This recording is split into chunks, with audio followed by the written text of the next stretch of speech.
So we've touched on well-being a bit, but I mean, in corporate world, particularly where I work, which Karis could probably agree with, agile working is the latest buzzword. Does it work? Does it work in the events industry? Can you work from home 1 or 2 days a week when you've got events going on, change your hours? What are your views? Do you want to go first? Well, I think for us, I mean, within the hospitality industry, I think they have yet to catch on. Definitely in the corporate world, and I know so many friends in the, in the finance industry, in media, where, they do believe in agile working and, hot desking.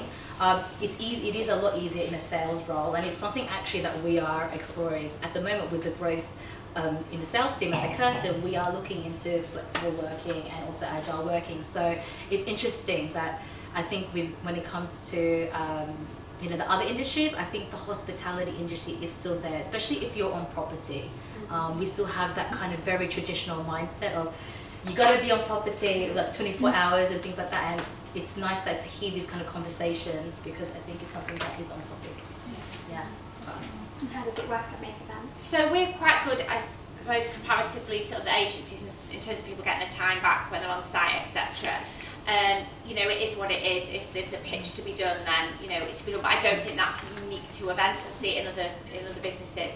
I think that, interestingly enough, because we're just about to get new offices, I talked about flexible working, because when I was at AstraZeneca, for example, you had to be in between a certain time bracket. You were allowed to work out at lunchtime.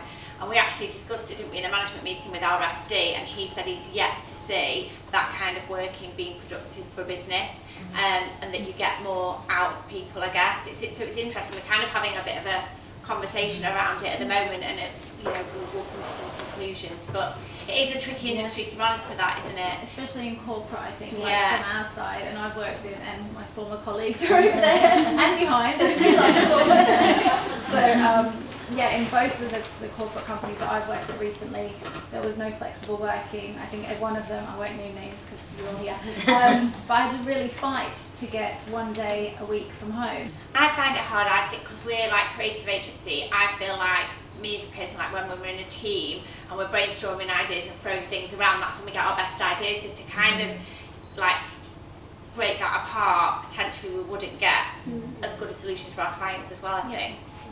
I think you need to be flexible as well. If your firm is giving you flexible working, Take it. I then also know that there are weeks where I have to come in and do 5 days, or if there's meetings, I don't expect the firm to keep budging things and for my team to keep moving things. So I'm equally as flexible. But I think for us, once we've done the brief and once we've had our brainstorms, there is no reason for us not to go and work from home. Because you do your site visits and your things, and you go on site at the event and packing your boxes a few days before.